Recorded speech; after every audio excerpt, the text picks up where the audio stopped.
तो त्यांच्या लेवलवर तिथं काही अधिकाऱ्यांशी बोलून कसं तरी तो त्याच्या लेवलला लढत असेल. तो लढत नाही असं आपल्याला म्हणून चालणार नाही. जय त्याच्या लेवलला तिथं बोलतोय. काकींनी तिथं सीबीआयकडे एन्क्वायरी द्यावी ते त्या ठिकाणी लढतायत. त्यामुळे सगळेच त्यांच्या त्यांच्या परीने तिथं लढतायत. फक्त विषय एवढाच आहे, हे मंद गतीने दादांचं इन्व्हेस्टिगेशन चाललंय एवढं आमचं कुटुंब म्हणून विचारतो की त्यांच्यावरती काही दबाव आहे का, किंवा ते उघडपणे बोलू शकत नाही असं काही वाटतंय का तुम्हाला? याबद्दलची चर्चा कुठेही झालेली नाही. ते अजितदादांचे कुटुंबीय आहेत.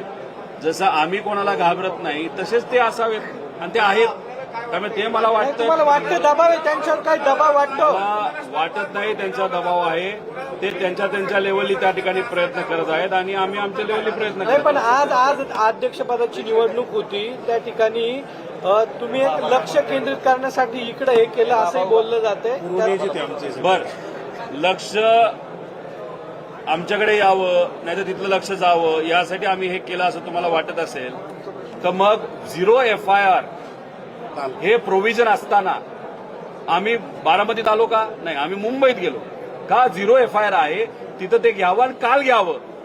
पण काल तिथं आम्हाला कुठलाच भाव मिळाला नाही, FIR घेतला नाही आणि मग आम्हाला पर्याय दुसरा कुठला राहिला नाही, कारण का आम्हाला तिथं कुठंच दखल घेतली जात नव्हती. तर आम्हाला पर्याय दुसरा नाही. तर जिथं ही घटना घडली बारामती या भूमीमध्ये येऊन इथे FIR दाखल करणं, ते करून घेण्याचा प्रयत्न करणं यासाठी आम्ही सर्वजण आलो. त्यामुळे जर कुणी वेगळ्या अँगलनी राजकीय दृष्टिकोनातून म्हणत असेल त्याला लखलाभ, तो त्याचा विषय. आम्ही इथं सामाजिक पद्धतीने दादांच्या प्रेमापोटी या सगळ्या गोष्टी करू. तुम्ही उघड भाजपचं नाव घेतलंय, भाजपचं नाव घेतलं, तुम्ही हाय भाजप या मागे असं वाटतंय का?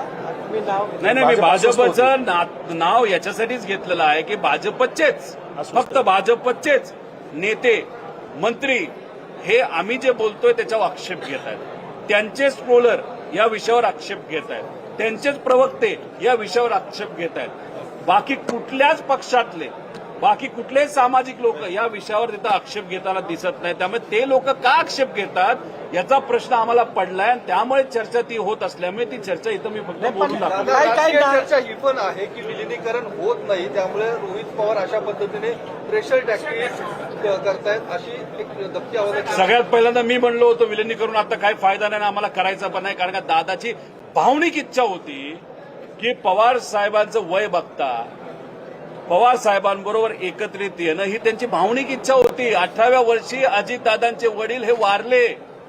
अनंत आजोबा हे वारल्यानंतर अजितदादांना कुणी मुलासारखं वागवलं असेल तर पवार साहेबांनी वागवलं आणि हे त्यांच्या मनात होतं.